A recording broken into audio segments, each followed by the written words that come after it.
Maaga akong gumising dahil tapusin ko yung aking paglalaba. Okay. Yung dryer ko kagabi ay tapos na. Ito yung aking gamit na sabon from Melaleuca.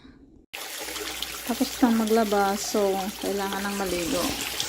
Dahil holiday ngayon, so yung aking uniform is eye scrubs na bottom lang at saka ito yung isusuot ko. Walang pakialaman, bahala sila. Hindi naman sila ako sisitahin na hindi ako naka-scrubs. May nagluto ng pansit. Si Maria.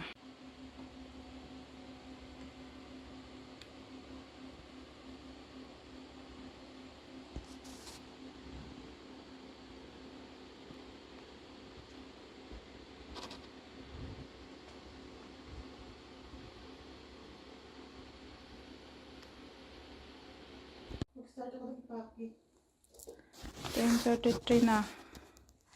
At yan ang aking mga bagahe. 10:39 in the morning. So, finally, I'm leaving. Pupunta pa ako or dadaan ako sa Asian store. Baka kasi may lechon ngayon. At makakain nga ng lechon. So, 15 minutes. Tingnan natin. Nandito na ako. So, tingnan natin kung mayroon silang saan ako mag-park. Tingnan natin kung mayroon silang pork belly today. Ay, mali. Baka bawal. Ay, bahala sila. Dito ba naman ako nag-park? Nandoon yung American sa kabila.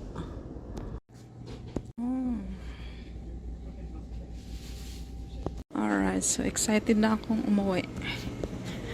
Kasi mayroon akong pork belly. Next stop.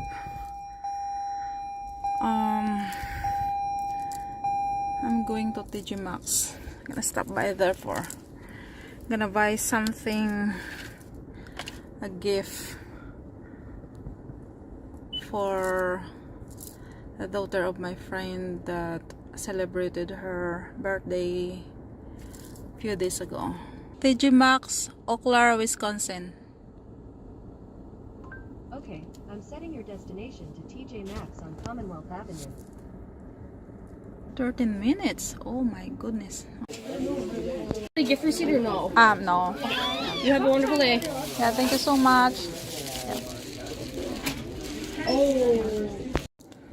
Magnoon na. Time is 11:58 now. Nandito pa rin ako sa parking lot. Galing ako, saan ba yun? Galing ako dyan.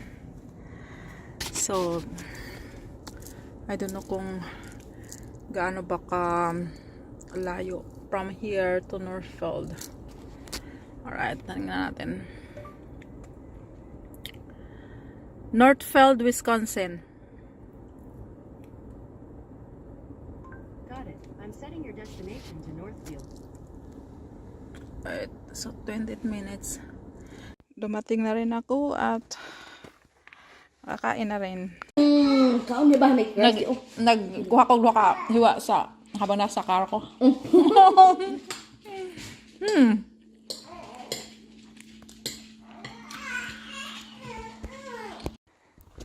Napadami na naman ang kwentuhan. So, malilate naman ako dito sa work. Mali. Ouch. Maganda dito sa lugar nila kasi countryside. So, payapa siya. Payapa. So, yan ang view.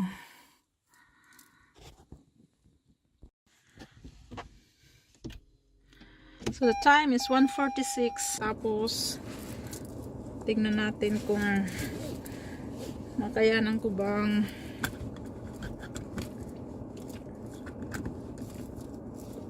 the time is 1:48 in the afternoon. At oh my gosh, 2:35 p.m. Kaya ko kaya 3:30 yung pasok ko eh. May gagawin pa ako eh. Mag-edit pa ako ng pang-upload ko sa YouTube.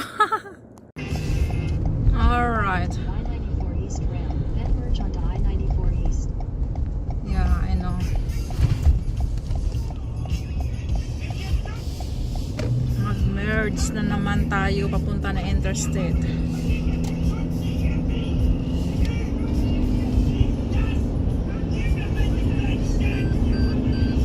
Oh my gosh.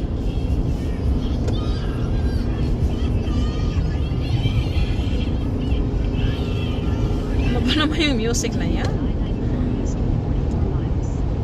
44 miles to the exit. So it means 44 minutes, 45 minutes maybe. Alright, the time is 2:30 in the afternoon. Dumating na rin ako sa Tuma. So, yung work ko is 3:30. So, mayroon pa akong 1 hour. First time na maaga ako umuwi. Normally, darating ako dito mga past 3 o'clock na. Diretso na sa trabaho.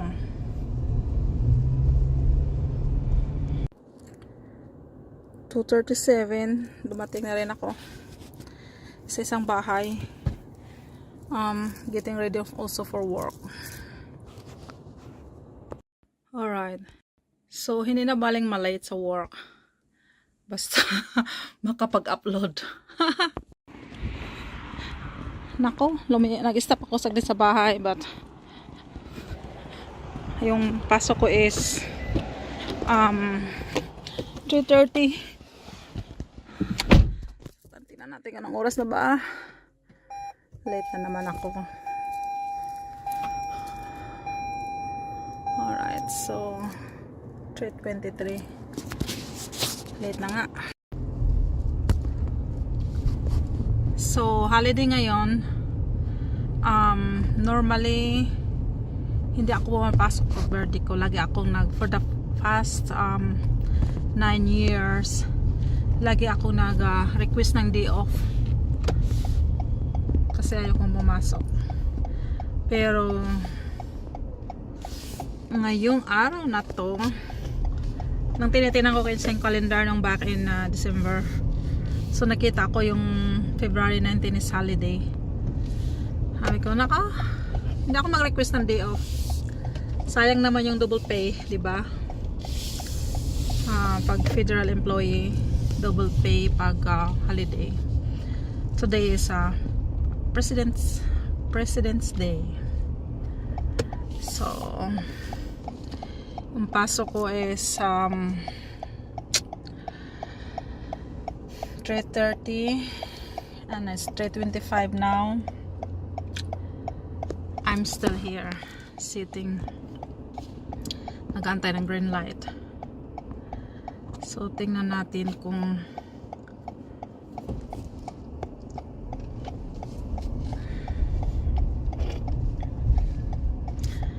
ang ganda ng panahon.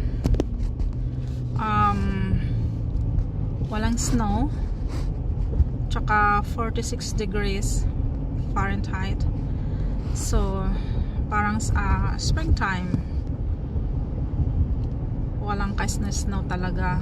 This winter times, supposedly like from the past few years, or talagang pag ganitong mga third week or start third week of January until last week of February, talagang hindi na matutunaw ang snow. Talagang yung kapal ng snow lagi nadagdagan. Pero this year or this season, nakaiba siya. Isang beses lang noong, I think nag-snow twice noong November, end of November to December. Wala kami dito, nasa Aruba kami.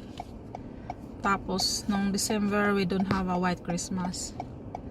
And noong January, isang beses lang talaga nag-snow ng 12 inches siguro. Well, hindi siya isang beses. Tapos after like a week or so, nag-snow ulit ng mga 4 inches. Tapos yun. Tapos ang ang taas ng temperature. So natutunaw din siya after few days. Kaya ganito yung paligid eh. Springtime. Looks like springtime. Sana wala na talagang snow hanggang springtime para hindi na ako mapapagod sa kakashovel or kakahanap ng tao na mag-plow ng snow. Kasi nung one time January nagpanic ako, hindi makalabas yung car ko. Actually kaya naman lumabas ang car ko, kaso lang ayaw ko siyang ilabas dahil natakot ako baka masira yung sa ilalim kasi bago yung car ko, ayaw ko siyang masira or maano sa ilalim kasi nga ang ng snow, yung snow galing sa road na pinaplow na tapos bumalik doon sa driveway ko, hindi, ang tigas na niya, so parang bato na talaga, so ayaw ko masira yung car ko. Alright, nag-speeding ako. Ay, dapat hindi ko sinasabi. Well, wala naman sila makakita sa video na to, di ba? Kayo lang.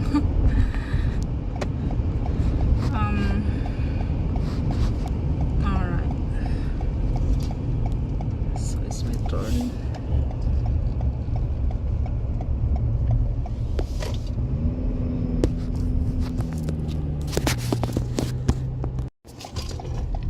Alright, 1 minute na lang, 3:30 na.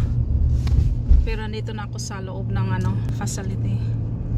Kaso malayo pa yung aking building.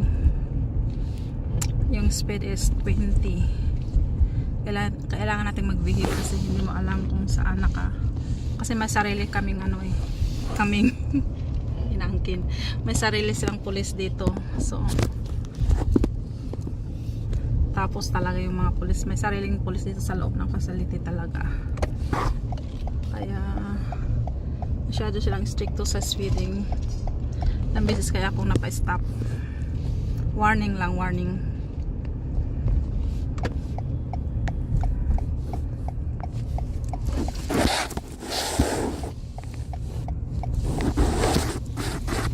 Maraming nakasunod sa akin.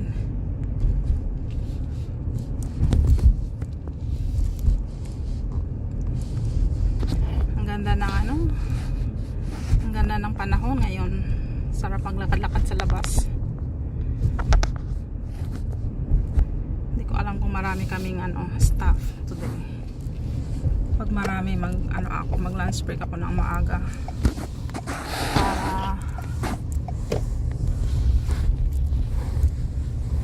Dito ako mag-park sa aking favorite spot. Dito ako nagpo-park lagi pag walang naka-park.